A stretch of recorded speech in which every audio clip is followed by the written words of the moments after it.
Vamos lá, pessoal, tudo bem com vocês?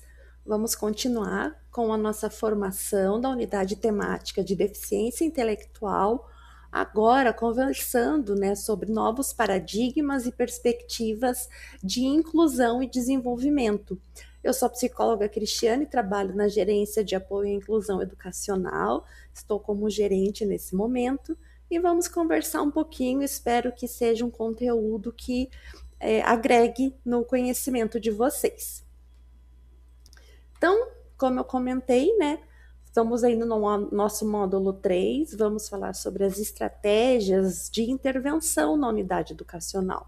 Mas não só isso, vamos retomar alguns aspectos em relação à deficiência intelectual e as novas visões, os temas emergentes, o que atualmente estamos conversando, comentando, o que a literatura está trazendo, as pesquisas estão trazendo em âmbito estrangeiro, em âmbito mundial, sobre a deficiência intelectual.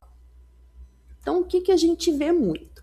Que se limita ao quociente de inteligência, se limita ao QI. Então, tem um QI abaixo de 70 numa prova psicológica, num teste de inteligência, um teste de QI, é uma pessoa com deficiência intelectual. Mas não é mais bem assim.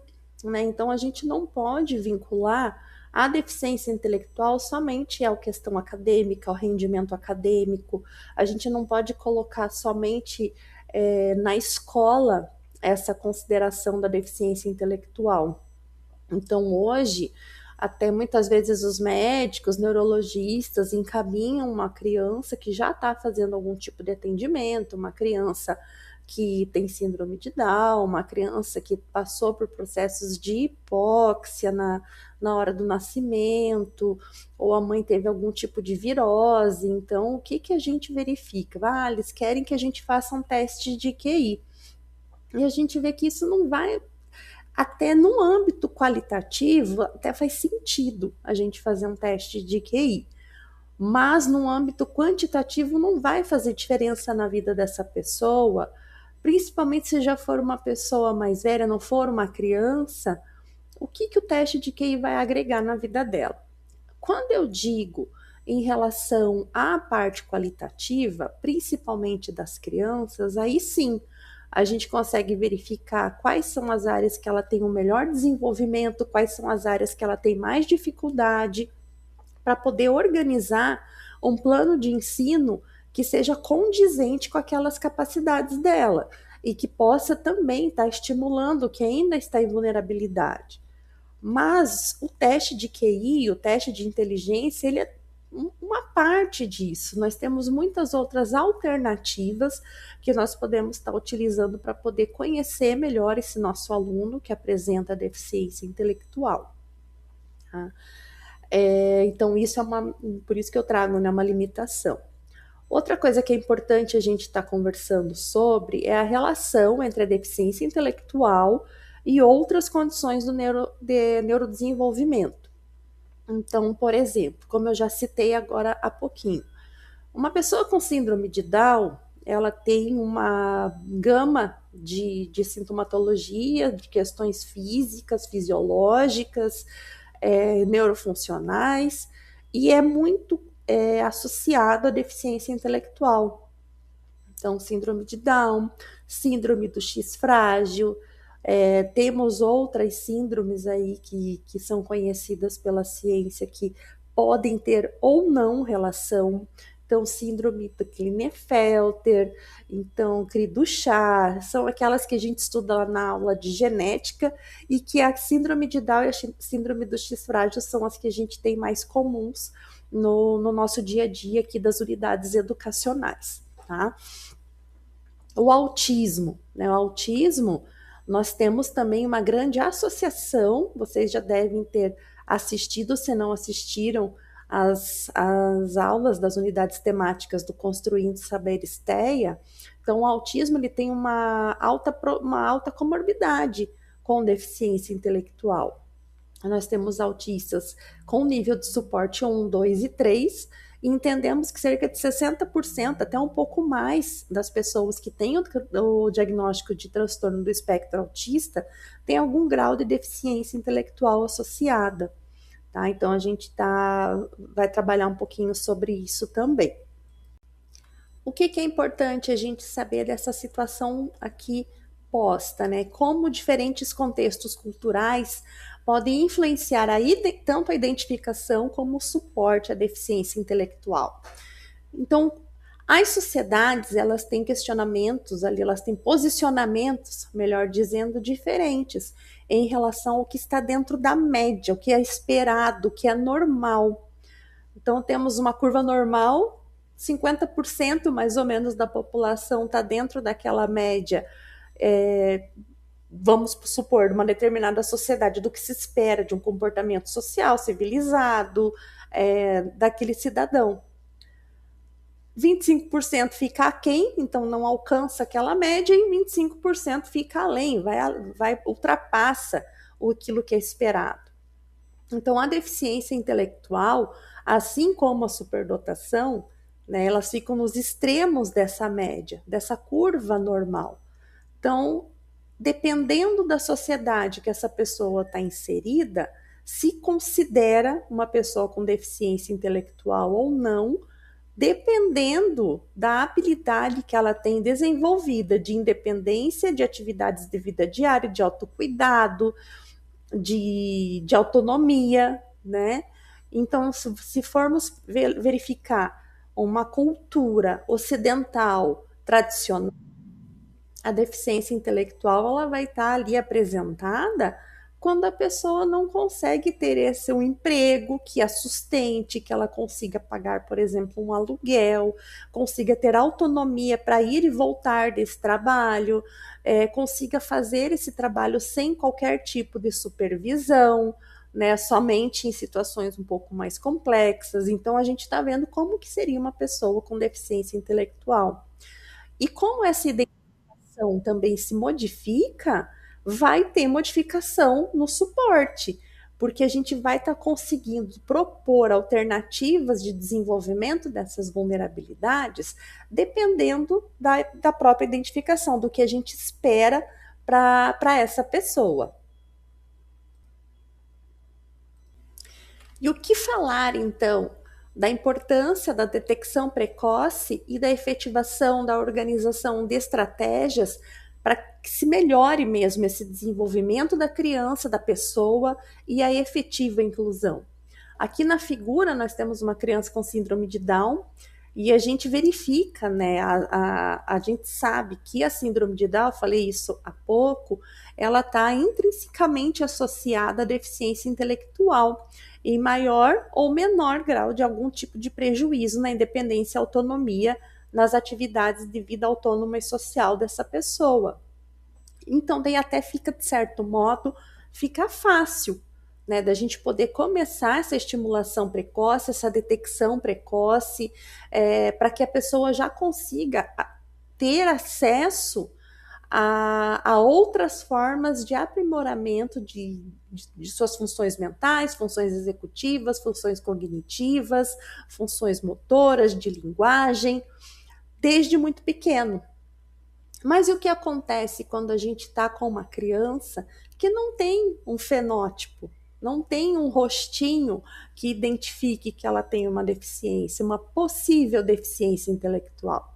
É por isso até que hoje, quando nós vemos nas políticas de inclusão, crianças que estão em atraso dos seus marcos de desenvolvimento, então lembra quando é bebezinho, quantos meses tinha quando segurou o pescocinho, quantos meses tinha quando sentou sem apoio, quantos meses tinha quando desfraldou, quanto tempo tinha, se já tinha um ano, um pouquinho antes de um ano, um pouquinho depois de um ano quando andou. Então, a gente tem ali uma certa janela de marcos do desenvolvimento. A partir do momento que essa criança ela tem um histórico ali, a mãe tem um histórico de gestação, que não houve nenhum tipo de intercorrência, um histórico de parto em que não houve nenhum tipo de intercorrência, um histórico de desenvolvimento dela, de saúde mesmo, sem internações, sem viroses, né? Ou o que é esperado mesmo para crianças pequenas, mas uma criança que tem acesso à alimentação, tem acesso a estímulos ambientais, uma criança que não tem nenhum tipo de necessidade, mesmo assim, ela está apresentando um atraso nesses marcos de desenvolvimento, isso até não é tão comum, né? Porque é uma constituição de fatores ali que pode estar trazendo esses atrasos. A gente precisa verificar o que está acontecendo. Então, quando a gente tem uma criança que está lá, passa de 1 ano e meio de idade e ainda não está sentando sozinha, não está engatinhando, uma criança ainda que não fez balbucio, que não fez nenhum tipo de intenção comunicativa oralizada, isso tudo nos traz sinais de alerta. Vocês podem estar conferindo mais pormenorizadamente na formação na unidade temática de neurodesenvolvimento, né, das bases do neurodesenvolvimento. Então, veja, a partir desse momento que a gente verifica que essa criança não está alcançando os seus marcos motores, é uma criança que está em desacordo com as demais crianças que estão ali no CMEI. Então, o que a gente vai estar podendo fazer até com o apoio das políticas de inclusão? Nós vamos estar podendo colocar essa criança para ter mais suporte ainda por meio das estratégias desenvolvidas no atendimento educacional especializado.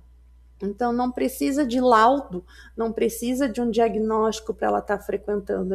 Por isso que nós temos ali o campo de atraso de desenvolvimento neuropsicomotor. Pode ser que essa criança tenha uma questão contextual, ambiental, que a prejudique, né, nesse alcance dos marcos, né, de neurodesenvolvimento, ou pode ser que não, pode ser que essa criança realmente tenha alguma condição intrínseca, alguma condição dela que está proporcionando esse atraso. Então, por isso da importância dessa detecção precoce, e porque, por exemplo, vamos voltar na criança com síndrome de Down. Ela já tem junto, né?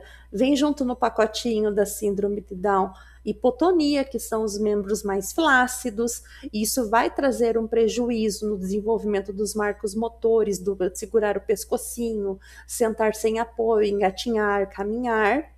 Vai trazer também algum tipo de prejuízo no desenvolvimento da fala, até porque a implantação da língua das pessoas com síndrome de Down é um pouquinho mais para frente, então tem aquela linguinha um pouquinho maior e uma boquinha mais flácida que faz com que ela fique com a boquinha aberta, traz uma dificuldade tanto na alimentação, na mastigação, na deglutição, como uma dificuldade também na expressão oral da fala. Né? Então, a gente precisa estar fazendo estratégias, estar determinando, né, efetivando essas estratégias para que essa criança tenha acesso o mais cedo possível à estimulação para que ela venha a desenvolver o melhor possível. No caso da criança com deficiência intelectual, né, não é aquela que teve um atraso de desenvolvimento neuropsicomotor e a gente conseguiu entender que era contextualizado, e essa criança teve êxito depois dessa estimulação por algum tempo.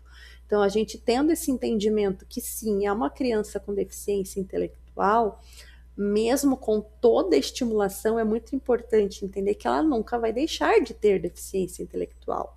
Então, as formas de aprendizado, de ensino precisam ser modificadas, porque as formas de aprendizado, a forma que ela absorve, que ela entende esse mundo, é uma forma diferenciada também. Né? Então, a gente não existe uma normalidade de que vai alcançar a turma, não podemos compará-la com as demais crianças que são típicas, que estão dentro daqueles 50% da curva normal. Temos que comparar o desenvolvimento dessa criança com ela mesma. E outro ponto, então aí eu coloquei uma imagem de um jovem, né, já é adulto, determinar o que essa pessoa, o que vai ser de diferencial na vida dessa pessoa, para que ela aprenda, porque o nosso objetivo é que a pessoa que tenha deficiência intelectual, a criança, o nosso estudante com deficiência intelectual, como é o objetivo para todos os estudantes que temos, é que eles tenham no futuro uma vida ativa, né, uma vida social ativa, eles exerçam a sua cidadania, eles tenham o máximo de independência e autonomia possível, eles consigam desenvolver a sua identidade, seu autoconceito, a sua autorreferência e consigam ter também emprego, família, né, como qualquer aluno nosso. Não é porque ele tem deficiência intelectual, a gente conseguiu compreender isso, que ele não vai alcançar esses marcos. Isso é um mito, né? Isso é um equívoco. Então, a gente vai ter que sempre estar fazendo esse raciocínio. Esse aluno que tenho, será que é tão importante assim que ele aprenda a fazer cópias do quadro, por exemplo? Ou será que é muito importante que ele aprenda nesse momento a ter essas habilidades práticas do dia a dia, saber se vestir, vamos pensar numa criança pequena, se vestir com autonomia, não é só o saber fechar o zíper e amarrar o cadarço, mas sim saber que eu vou tirar o meu casaco quando eu sentir calor e vou colocar o meu casaco quando eu sentir frio. Então aí a formação do autoconceito, dessa autorreferência, entender quem eu sou.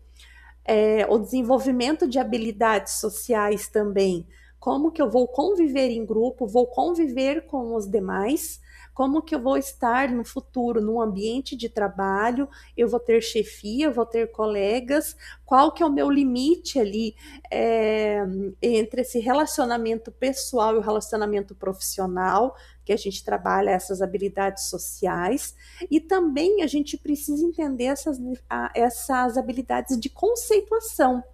Então, veja, a escola, nós sabemos que a escola é um ambiente de aprendizagem, de formação acadêmica.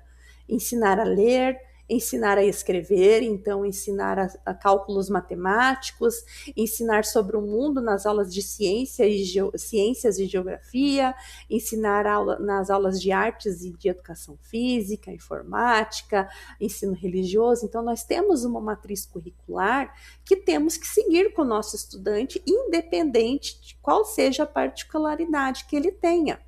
Então, sim, estaremos também desenvolvendo essas habilidades com a nossa criança, com o nosso estudante com deficiência intelectual.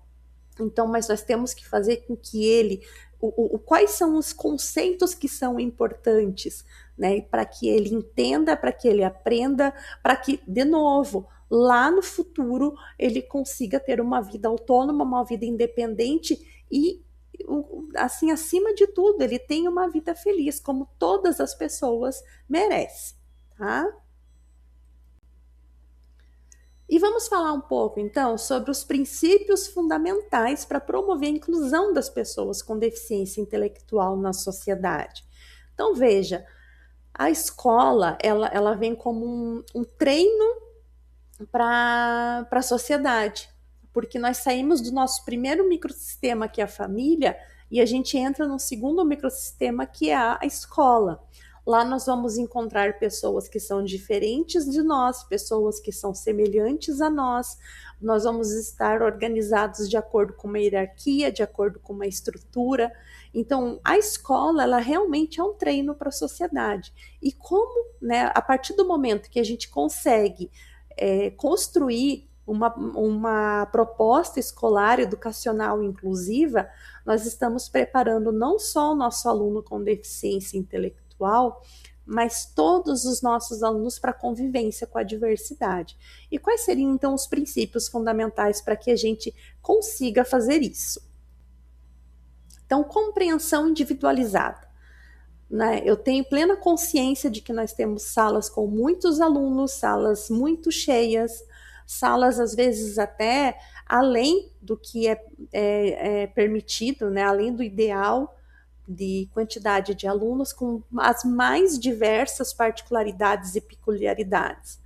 Mas no máximo possível, e por isso a parceria com o professor ou a professora do AEE é tão fundamental, para que eu tenha essa compreensão individualizada.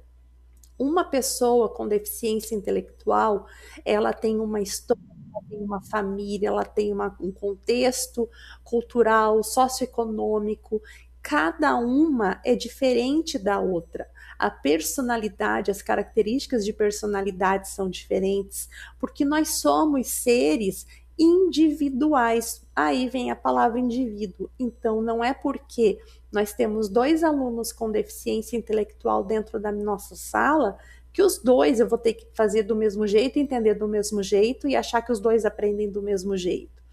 Então, preciso mesmo ter uma compreensão individualizada desse meu aluno ou dessa minha aluna. Outro ponto importante, vamos entender quais são as habilidades adaptativas dessa pessoa. Aí vou sim trabalhar essas habilidades de poder servir o alimento, poder se alimentar sozinho, poder servir de bebida, utilizar o banheiro com independência, aí trabalhar os aspectos de autonomia também, de eu saber, não, porque independência é eu saber fazer sozinho, eu fazer determinada situação sozinho, mas a autonomia é eu saber quando eu tenho que fazer. Então, isso também faz parte do aprendizado escolar para todas as crianças. Então, também vai fazer parte do aprendizado escolar, que é para além do acadêmico, para a minha criança com deficiência intelectual também. A comunicação, ela precisa ser eficiente e precisa ser acessível.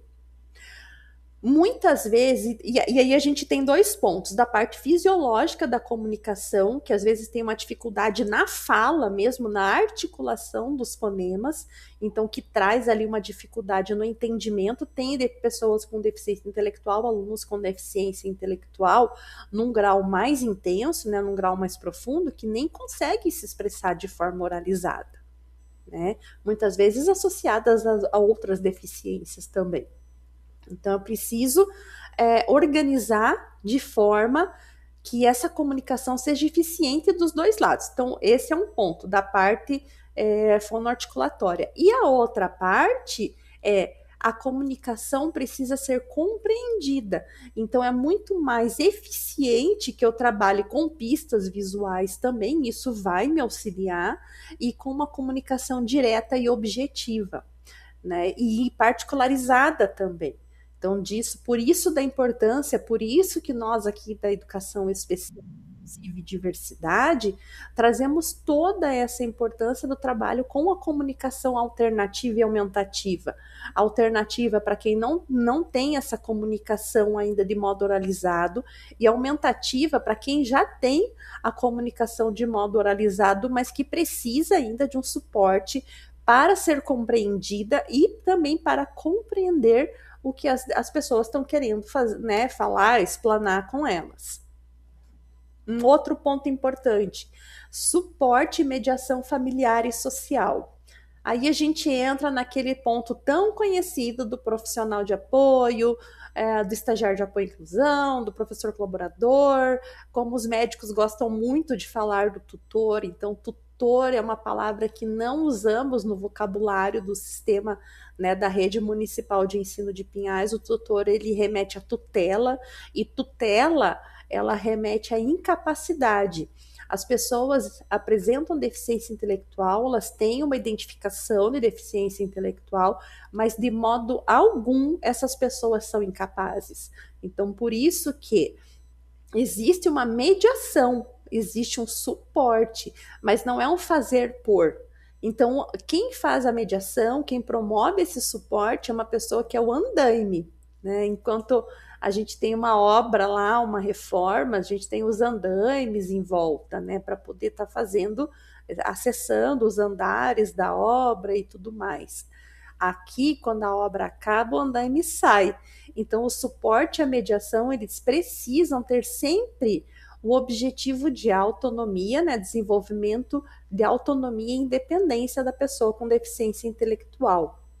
E também um outro elemento que a gente precisa ter muito, muito em vista é a saúde e bem-estar, né? Então, é comum, né? Vamos pensar nas pessoas com síndrome de Down de novo, né? Porque são um público que a gente tem aqui no nosso município.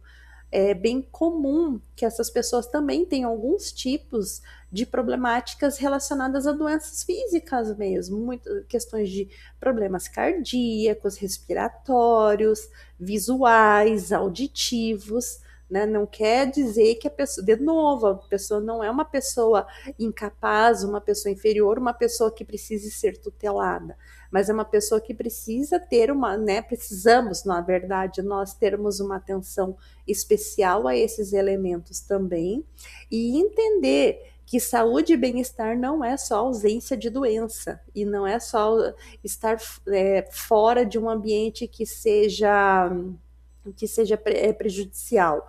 Nós precisamos promover a saúde e bem-estar geral, fazer com que essa pessoa, essa criança, esse nosso estudante, ele se sinta pertencente a essa comunidade escolar.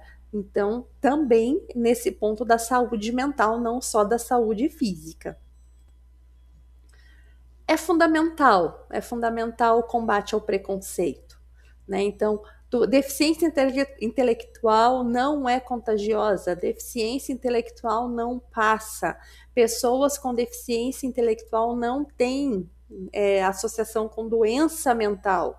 Aí é uma outra categoria que a gente precisa observar em cada um individualmente. Uma pessoa com deficiência intelectual, ela não é incapaz, eu já disse isso e repito.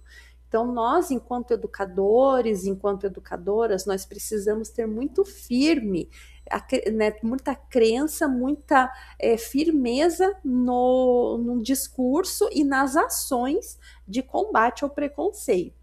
Ai, não, eu não vou brincar com essa criança. Minha mãe disse para não brincar com o João, porque o João é doente. Ele não é doente. Ele tem algumas situações que precisa de mediação mais direta e mais individualizada, mas ele não é uma pessoa doente. Então, nós, enquanto educadoras, precisamos ter muita firmeza nesse ponto.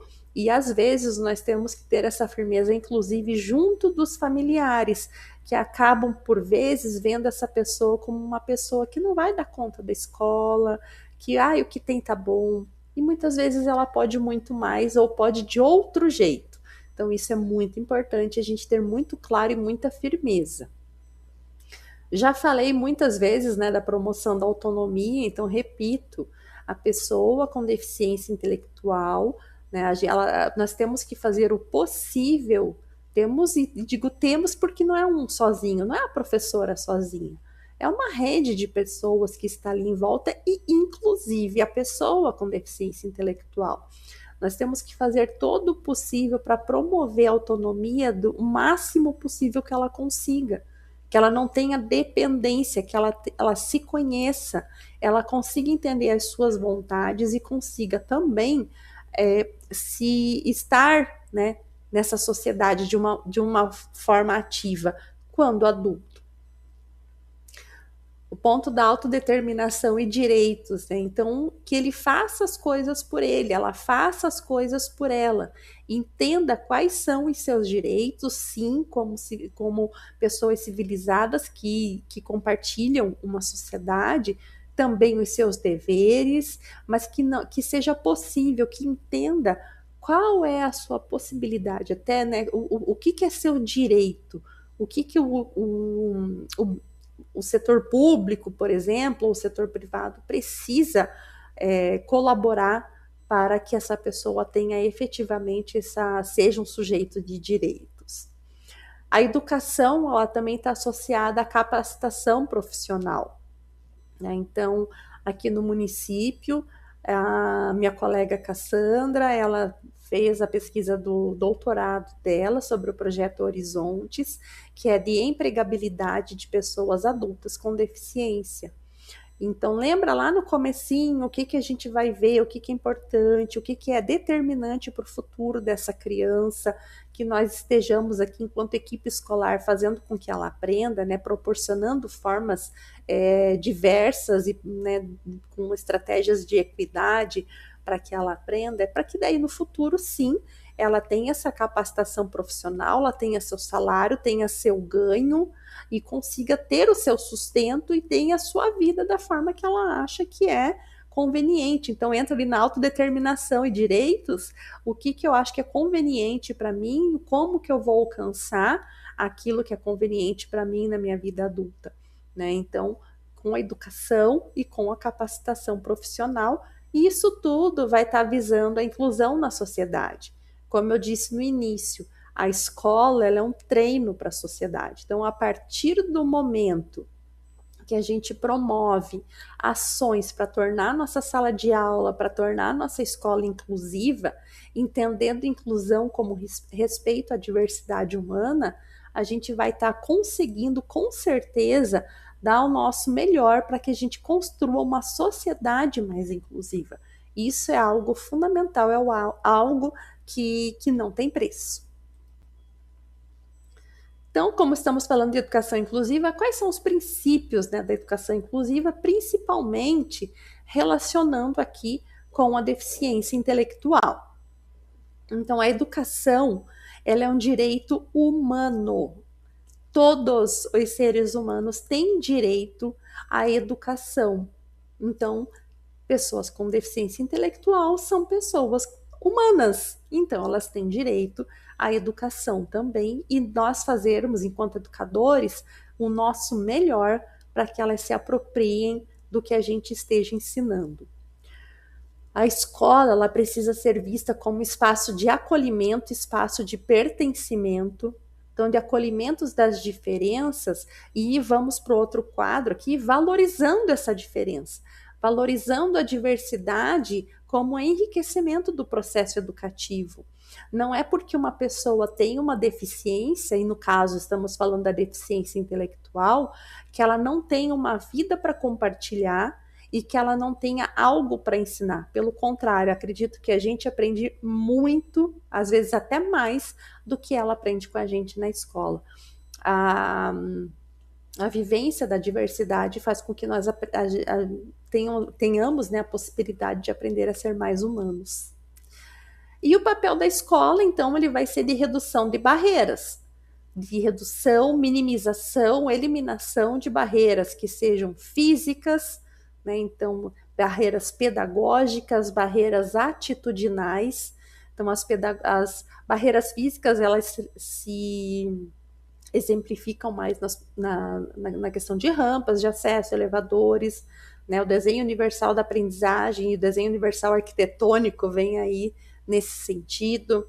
Agora, explicando melhor, né? O desenho universal da aprendizagem vem para eliminação, minimização das barreiras pedagógicas, proporcionando que tenham adequações de currículo que não sejam para facilitar a vida da pessoa com deficiência, mas sim sejam para proporcionar que ela consiga alcançar as metas, né, consiga cumprir as metas e que ela consiga, diante da comparação com ela mesma, evoluir positivamente, que ela consiga se aprimorar a cada dia. E as atitudinais, que enquanto a gente achar que pessoa com deficiência é incapaz, a gente não vai ter investimento nela. Nós não vamos investir se a gente acreditar nisso. Então é muito importante que a gente entenda que cada pessoa tem o seu valor. A pessoa com deficiência intelectual também, ela tem muito, muito valor como qualquer outra pessoa. Então não é uma coitadinha, não é alguém que eu tô ali trabalhando por pena. Não, é porque ela tem mesmo condições de ter esse aprimoramento como qualquer outra pessoa, de acordo com as suas possibilidades. Se a gente, né, vai ver atualmente a perspectiva contemporânea sobre a deficiência intelectual, o que a gente vai encontrar por aí? Né? Então, a deficiência ela é uma construção relacional e ambiental. Hoje, a deficiência ela é vista como estando presente no ambiente e não intrínseca à pessoa. Ah, mas ela nasceu com síndrome de Down, ela já tem a deficiência. Você já disse isso. Sim, só que se a gente for ver a deficiência intelectual, a síndrome de Down, né, como ela é tratada no Brasil e na Europa, a diferença é muito grande. E ainda bem que o Brasil está evoluindo nesse aspecto. Nós temos professoras com síndrome de Down, nós temos atrizes, atores, modelos, empresários. Então, ter essa característica de síndrome de Down, que sim é associada à deficiência intelectual, ela não é sinônimo de incapacidade e de dependência, né? Então, a deficiência, quando a gente vê como uma construção que seja ambiental, uma construção social, a gente verifica que nós temos que organizar estratégias no ambiente para que essa pessoa consiga demonstrar todo o potencial que ela tem, que o potencial dela seja transformado em performance na grande maioria, né, na maior possibilidade possível. Nós entendemos também deficiência intelectual como uma condição que ocorre, né, ela se manifesta antes dos 18 anos. Então, quando nós temos declínio cognitivo, de uma presença de dependência nas atividades da vida diária após os 18 anos, nós temos que considerar outros quadros que não o quadro de deficiência intelectual.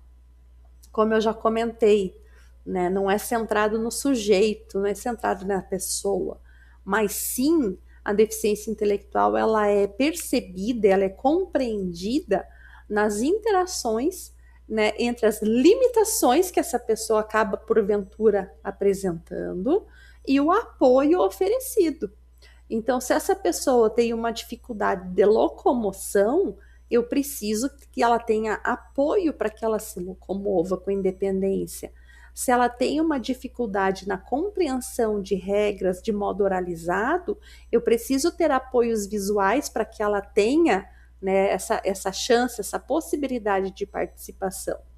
Então, sim, ela tem as questões dela, mas eu preciso que o apoio oferecido ele seja proporcional, ele seja coerente, condizente com a limitação que essa pessoa apresenta.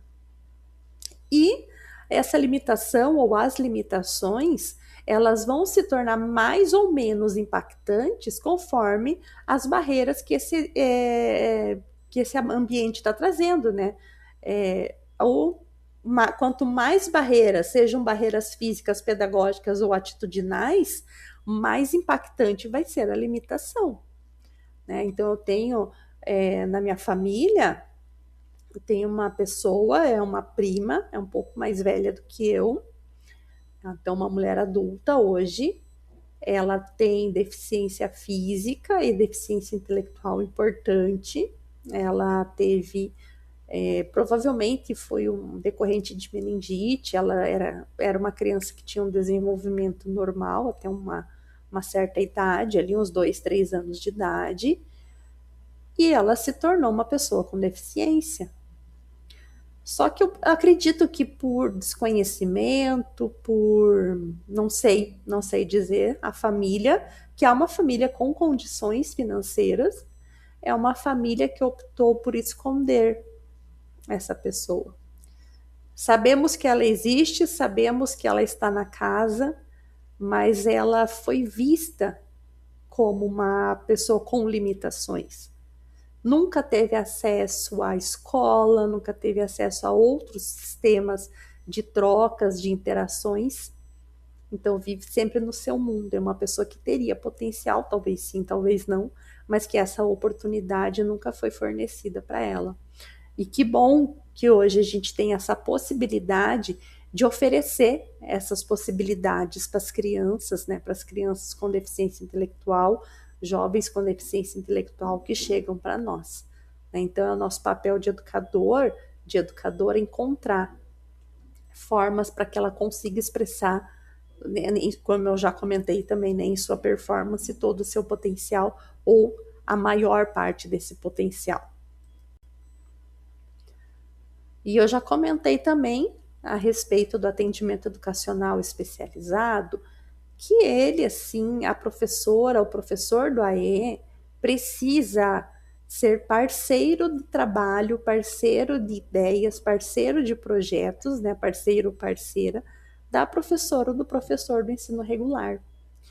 É importante, você, professora, você, professor do ensino regular que está, né, assistindo a nossa unidade temática para compreender um pouco mais sobre a deficiência intelectual, entenda, né, que essa pessoa ela vai precisar de mais momentos de repetição, ela precisa de ordens, né, de regras que sejam muito claras, expressões muito claras, realmente assim, expressões literais do que você deseja que ela realize, apoio, mediação, né? Então, mas o atendimento educacional especializado, ele vem como um complemento, né? Então, enquanto você faz elabora ali a proposta de atividades para a turma, a professora do AE, que tem essa especialização, que fez aulas, que tem o conhecimento e a experiência a respeito, entre outras, da deficiência intelectual, é muito importante que ela seja parceira, né, parceiro ou parceiro, para que vocês consigam desenvolver juntas e juntos o plano de ensino individualizado dessa criança, para que ela tenha, então, de novo, acesso à equidade na sua forma, né, para que ela aprimore a sua forma de aprender. Então, o AE, ele vai complementar ou suplementar a escolarização. No caso da pessoa com deficiência intelectual, ele complementa. No caso das pessoas superdotadas, ele suplementa. Também é papel da professora ou do professor do AE a elaboração de recursos acessíveis, né, de acessibilidade, para que essa criança consiga compreender o que é esperado dela, né, e consiga ter por meio desses recursos, ela consiga expor as suas ideias, seus pensamentos, para que a professora consiga daí ver a real efetivação da aprendizagem nessa criança. O AE também ensina habilidades adaptativas, que são relacionadas à vida diária, vida social, vida acadêmica e vida funcional. Professor ou professor do AE também trabalha, articula constantemente com o professor ou a professora da sala de aula comum, por meio das práticas colaborativas. Não é só de PROCs, né, de professores colaboradores que vivem as práticas colaborativas. A professora do AE, quando ela está dentro de sala de aula, não é necessário para pegar um monte de aluno, ou a PROC mesmo, para pegar 4 ou 5 alunos e ficar no canto com eles. Nós precisamos trabalhar os modelos, mas principalmente entender como que aquela criança funciona, para que a gente consiga, né, ter modos de chegar naquilo que a gente entende que ela vai poder conseguir mediante apoio, mediante suporte. E também é papel do professor ou da professora do AE o apoio à família e a orientação para a equipe escolar. Então, atualmente, professoras do AE, elas estão na sala de aula comum durante 40% do tempo, se dividindo para compreender como que são as interações daquela criança que ela atende com os colegas, com a professora regente, no parquinho, no lanche, com a professora diária, né? E com isso, a gente está ali para fazer esse apoio também, para que a família entenda que ela não é somente uma família funcional, que é aquela que pega o carro e leva para os atendimentos, mas sim é uma família que esteja ali presente, de corpo presente e participando ativamente desse desenvolvimento da sua criança. E quais são, então, as demandas atuais, né, o que vemos na contemporaneidade para a inclusão de estudantes com deficiência intelectual? Então, o que a gente tem hoje? Né, uma heterogeneidade do grupo, já comentamos no início, né, são assim, turmas, né, classes muito cheias, e nisso a gente tem ali a professora ou professor precisando organizar diferentes graus de apoio necessário. Isso, por um lado, a gente consegue observar essa criança na sua individualidade, nas suas características de ser, de personalidade, mas é bem uma atividade complexa no que diz respeito, então, a garantir esse apoio, né, de acordo com o grau de apoio necessário, de acordo com cada criança que está dentro da nossa sala. Uma pessoa com deficiência intelectual, ela tende a ter um processamento mais lento de informações, então tem uma tendência, ela consegue, os órgãos dos sentidos, eles estão ali de prontidão para receber os estímulos do ambiente, então os olhos recebem ali o estímulo visual, vai para o cérebro na área determinada, a audição vai ali também para o cérebro na área determinada, movimento, posicionamento, organização espacial. Só que na área de processamento de tudo isso junto, a pessoa com deficiência intelectual ela tem esse processamento mais lento. Então, por isso que ela às vezes demora um pouco mais para responder, e nós precisamos dividir essa tarefa em mais etapas para que também ela não se sinta frustrada, que ela não consegue fazer nada, né, digamos, do que é esperado naquele momento para a turma. Então, nós precisamos adequar para essa criança. É muito comum também a dificuldade em abstração, generalização e resolução de problemas, porque isso demanda de ter muitos dados na memória ao mesmo tempo. E essa criança, ela acaba não dando conta disso, se não for, né, bem estabelecido o ensino para que ela aprenda bem direitinho como que funciona esse problema, né? Quais são esses elementos, consiga separar. Então, a gente precisa de material concreto, porque tem a dificuldade em abstração, só que tem que ser um material concreto também que tenha sentido para a criança, porque se for pegar o material concreto, né, os cubinhos, né, de material concreto, talvez isso dê mais confusão do que ajude mesmo, né? Então, a criança vai ter essa dificuldade, vai ter esse processamento mais lento, então como que eu vou estar trabalhando isso? Então veja na escrita, na leitura, vamos começar com a leitura que vem antes. Ela precisa compreender determinados símbolos, então precisa da percepção visual bem apurada. Esses símbolos são relacionados a determinados sons da minha língua materna, que ela acaba escutando essa língua materna desde o momento que está dentro da barriga e já está escutando a língua materna, mas daí eu tenho que pegar aqueles símbolozinhos que eu estou enxergando, transformar em sons que sejam coerentes e que sejam associados para eu poder me expressar. Tá? Então, isso demanda de muita capacidade de abstração, que é algo que é muito difícil para uma pessoa com deficiência intelectual. Então, atitudes, atividades que demandem mais do elemento concreto, elas são muito mais efetivas, eficientes para que essa criança entenda que ela consegue sim, só que ela vai ter que ser feita aos pouquinhos. Também demanda por rotinas previsíveis, e isso qualquer criança. Qualquer criança precisa de rotina previsível. Então, ali a gente precisa ter na nossa sala de aula essa rotina exposta com figuras, com pistas visuais também, que é aqui o segundo ponto, e concretude nos conteúdos, que eu consiga colocar, por exemplo, no dia a dia dessa criança, que ela consiga efetivamente aprender. E a relevância no desenvolvimento da autonomia, da comunicação, da socialização e da funcionalidade prática para que ela tenha uma vida adulta com conforto.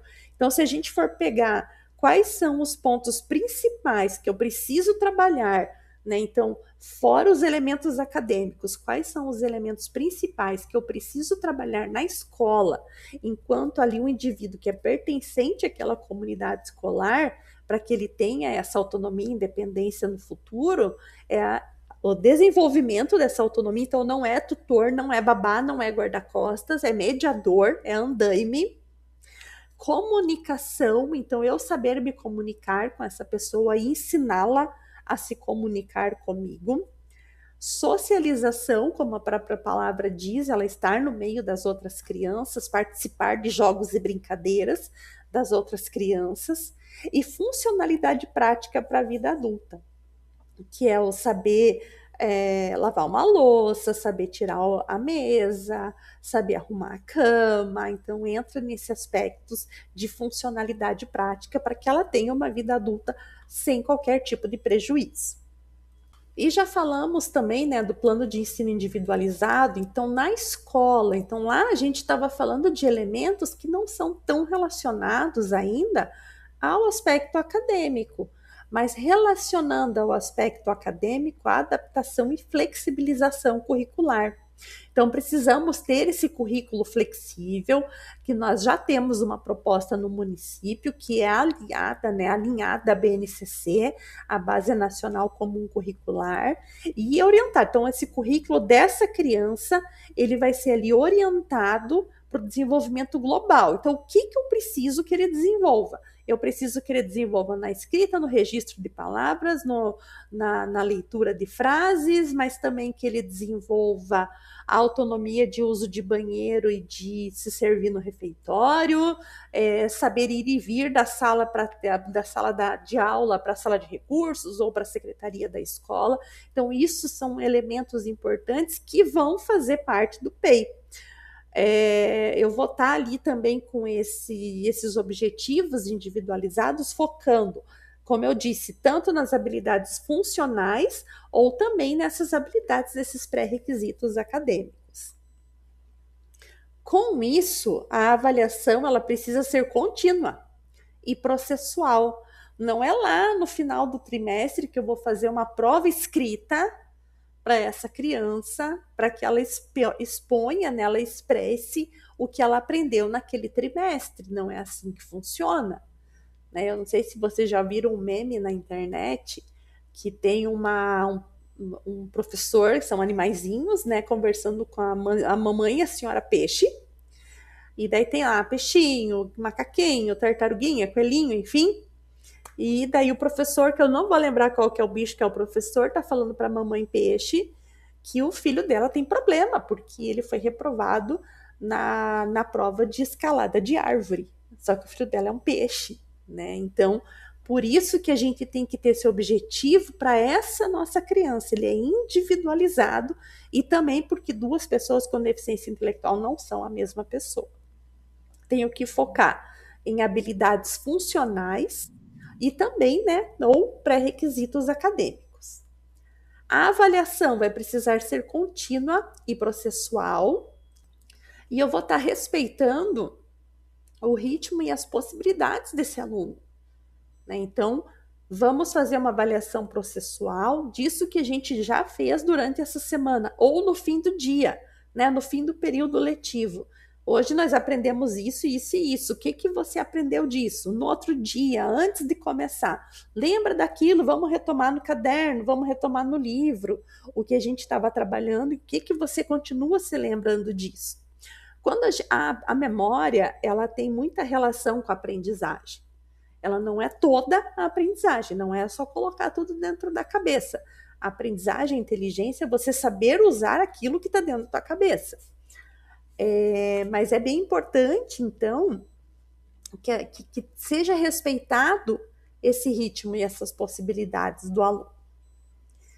Possibilidade de uso do PEI, agora eu digo que não é nem possibilidade, é obrigatoriedade do uso do PEI, de acordo com a nova política, o decreto 12.686 de 2025, junto à portaria do MEC 421 de 2026, coloca a obrigatoriedade do uso do plano de ensino individualizado.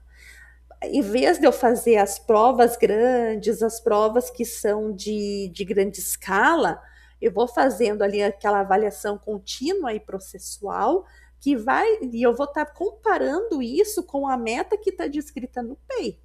Então, o PEI ele vem como uma segurança da aprendizagem, uma segurança das estratégias que eu estou tendo em relação à questão acadêmica mesmo, né, a questão escolar. Então, o PEI, ele se transveste, né, de ferramenta de planejamento e acompanhamento. É importante evitar uma, entre aspas, substituição curricular total. Então, eu não vou pegar a criança que está numa turma de terceiro ano e vou pegar uma apostila de Infantil 5 e colocar para ele fazer. O importante é que ele tenha formas de participação, seja na hora da aula de música, que ele gosta, na aula de arte, seja no momento que está fazendo um esforço muito grande para escrever, para ler, né? Então, assim,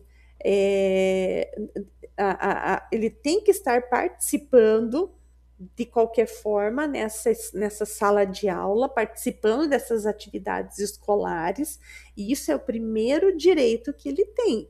Então, isso é muito, muito importante, que a gente esteja, né, fazendo com que esse direito seja respeitado. E quais são, então, os desafios e recomendações? Então, vamos lá. Primeiro desafio: superação dessa visão capacitista e das baixas expectativas. Não é porque tem deficiência intelectual que não vai dar conta de nada, que vai ser dependente para o resto da vida. Pelo contrário. Então, nós temos adultos aí casados, com famílias, com seu trabalho, eu já comentei, né, com seu sustento, sustentando a sua família, conseguindo alcançar os seus objetivos e entendendo os seus objetivos, tendo os seus objetivos. Então, primeira coisa, não é coitadinho, tá?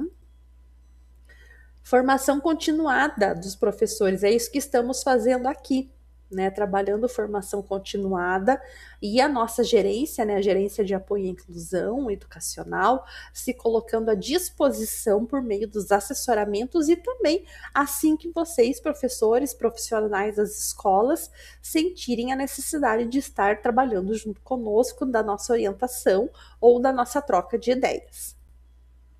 Estruturação de trabalho em rede. Ninguém faz nada sozinho. Né? Nós não temos que ser super-heróis, nós não temos, e nem vamos conseguir ser. Né? Professora, professor, alguns estão adoecendo, né? A gente fica muito. Eu fico muito compadecida disso. Eu vejo que precisávamos fazer de modo diferente. Então, mas como a gente. O primeiro ponto é entender que eu, professora, não vou fazer tudo sozinha. Eu preciso dessa estruturação do trabalho em rede, eu preciso de orientação para poder fazer o planejamento diferenciado, para fazer o plano de ensino individualizado. Essa criança, se meu aluno precisa do atendimento educacional especializado, se for necessário, essa família precisa de orientação, de acolhimento, essa criança precisa estar em boas condições de saúde, então aí Secretaria de Saúde, precisa ter alimento, precisa ter, essa família precisa ter emprego, precisa ter vínculo, então aí a função da assistência social também, e da escola, ele não é só meu porque ele está na minha turma hoje, ele é um aluno da escola, né? Então os demais colegas também entender que esse aluno, esse João, essa Maria, são alunos dessa unidade educacional e a gente precisa trabalhar em rede, a gente precisa unir forças mesmo para poder, em volta desse objetivo de aprimorar a vida, né? Fazer com que essa pessoa seja uma pessoa plena, né? O máximo possível que ela conseguir. Aqui também a gente precisa entender que do fortalecimento das práticas de co-ensino e de colaboração. Né? Então, temos profissionais de apoio, então se eu estou verificando nessa minha turma que a gente tem crianças com particularidades bastante evidentes, incluindo uma criança, um aluno, uma aluna com deficiência intelectual, vou estar ali explanando, fazendo as minhas organizações com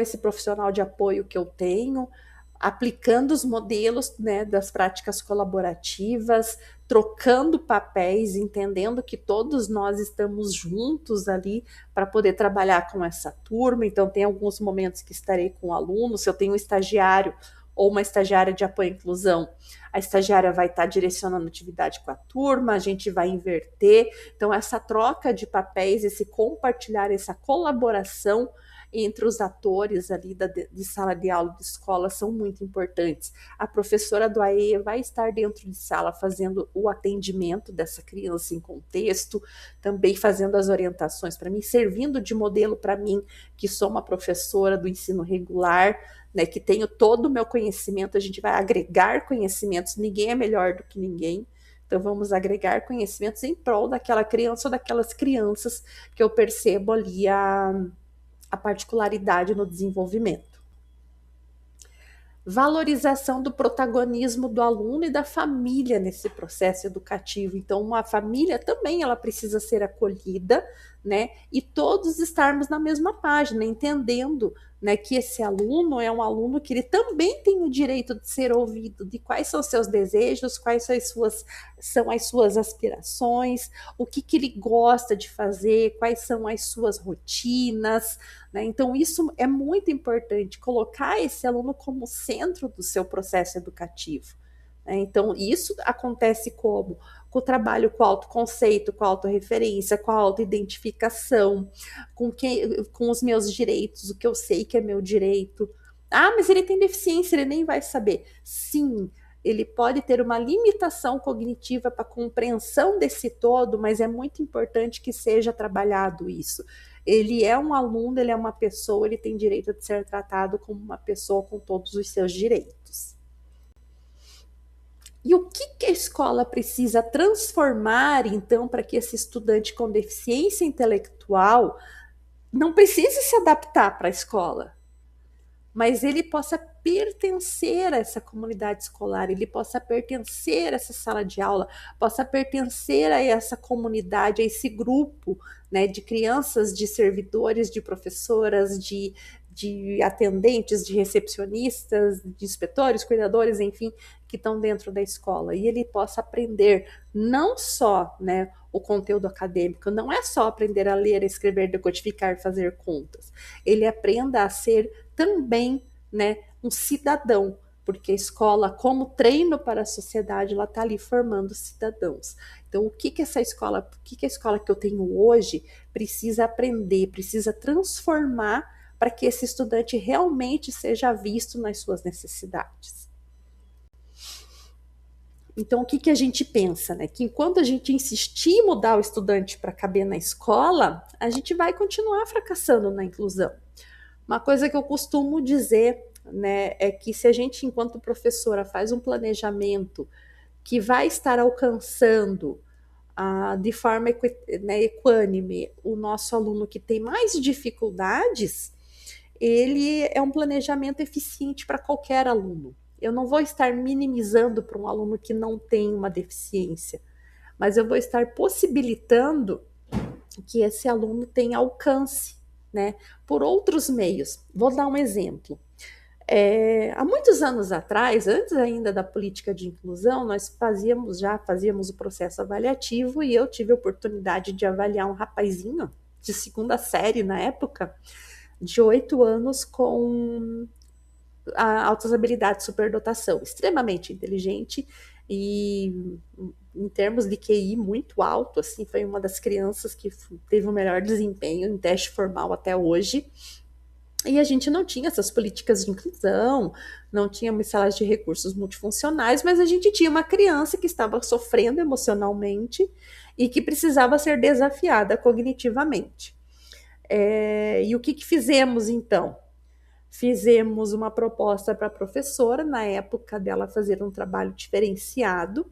Ela optou por trabalhar a metodologia de projetos, e nessa metodologia de projetos, ela foi trabalhando com grupos de crianças que tinham dificuldades de aprendizagem, crianças dentro da média, crianças que tinham problemas de leitura e escrita, crianças até com deficiência intelectual, provavelmente, ou com alguma, né, condição limítrofe, para modificar para esse aluno com altas habilidades, superdotação, mas ela conseguiu perceber que a turma toda ganhou com isso.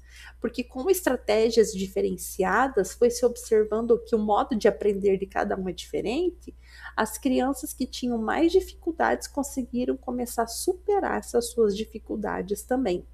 Então, se eu trabalho para o meu aluno que tem deficiência intelectual, então eu trabalho mais pistas visuais, eu tenho mais imagens, eu tenho a rotina estruturada, eu faço uma atividade separada em pequenos passos e não vários passos de uma vez. Então, as crianças que têm um melhor rendimento, para elas vão fazer do modo mais rápido, mas eu vou estar proporcionando com que todas as crianças tenham acesso a esse conteúdo que eu estou ali ensinando. Então, enquanto eu insisto em fazer o estudante caber naquela caixa, nem um pouco plástica ali, elástica da escola, a inclusão não vai funcionar mesmo, né? Então, o desafio que a gente tem é transformar a escola, né, para que ela inclua, para que ela seja diferenciada e consiga atender a todos. Então, esse, né, é o nosso grande desafio. Eu fico à disposição para a gente conversar ali pelo fórum, na Google Sala de Aula, e nos encontramos numa próxima. Muito, muito, muito obrigada.